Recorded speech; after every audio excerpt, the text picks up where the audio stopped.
Now for replacing the hood, that's a pretty simple job. We've got these nuts right here, which should be a 13. That is right, a 13 millimeter. So you got two right there and two on the other side, and that's really it. I'm gonna keep these hinges, and unless there's some real problem with the hinge here.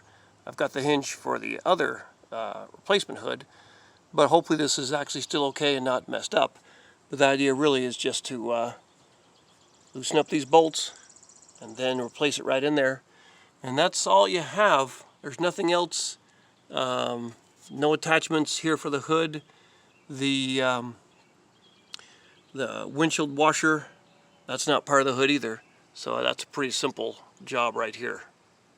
Here's my hood, and here's the new one, which, if I look at this, it's a replacement hood. So the inside isn't white. It's kind of interesting.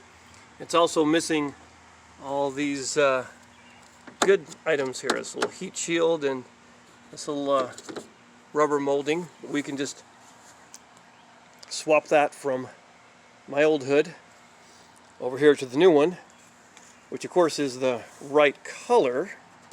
Here's the white, of course, but I guess maybe at one time it wasn't and then got repainted. Who knows? But a hood is a hood, so let's see if we can get this all together. So we've got a really simple process here. We just have to kind of pop out these clips here, and they're pretty simple ones. That's all they are. Just kind of pop in and out, and that's where a tool like this is really handy. So just kind of slip it behind here, get in there on either side. Just kind of wiggle it free, and there we go. And I should be able to reuse these.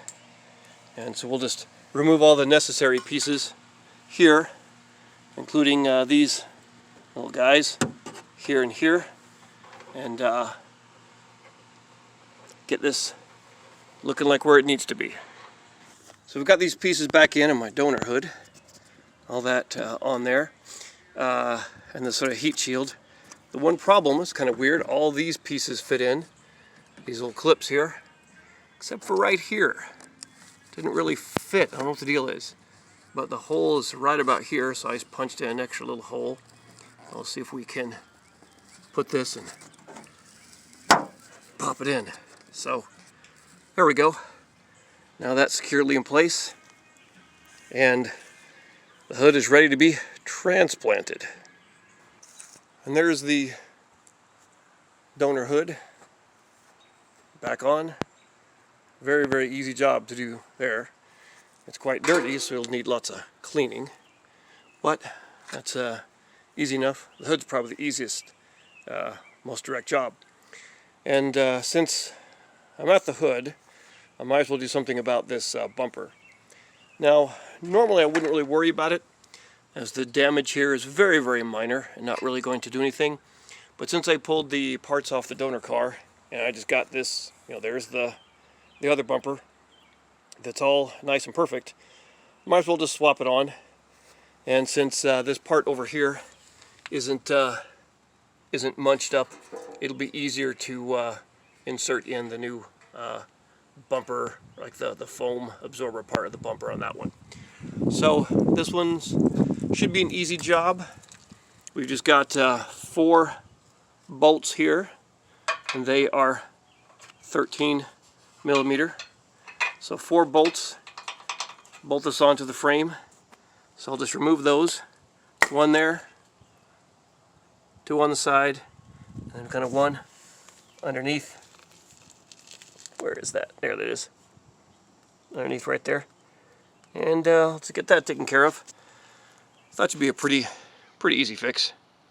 Now before taking out all the bolts for the bumper and removing it, you want to take a look underneath, because we've got some stuff, some type of, I don't know, sensor or items that are attached on here, some bit of some kind of electrical connection. So we're just going to kind of pop these out here and here and here, Just kind of get that out of there so that these are out of the way, and the bumper should easily come off. Then I can just reattach them on the bottom again.